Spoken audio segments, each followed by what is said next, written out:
These are true stories of warriors and scholars, kings, soldiers, the wise who spread their knowledge across their borders, whether with boats, foot, camels or horses. I relate to you an imagery of a history which seems to be distorted.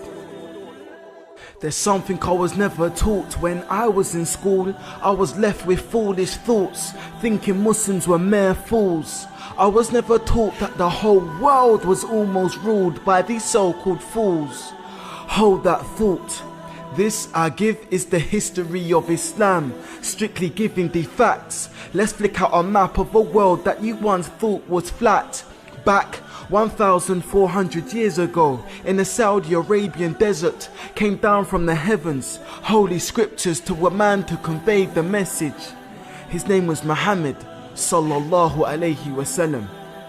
A man made from mercy, love, wisdom and the truth, inspired men and women to deliver this message down to you, through Egypt and Morocco, right down to Andalus, that we now call Spain. I relate, back in the 700s, Europe was in a dark state like men in dungeons. Listen to what the BBC historian James Burke said about the stench of London.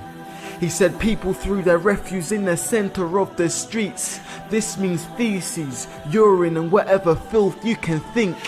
Europe was miserable, filth was visible. They were drenched in superstitions. They were barbaric, hard-headed, but said they were Christians. But at the same time, but out this same place, as we go down, the Muslims entered into the south of Spain. Being a part of Europe, this land was the same, drowning in shame. However, after 200 years, out came an age known as the Golden Age. In this age, compared to London, Spain's roads weren't the same.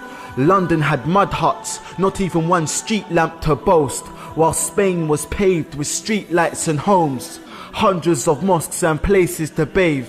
By the way, these aren't just my quotes, these are words from James Burke the historian. He's your BBC host. These are true stories of warriors and scholars, kings, soldiers, the wise who spread their knowledge across their borders, whether with boats, foot, camels or horses. I relate to you an imagery of a history which seems to be distorted.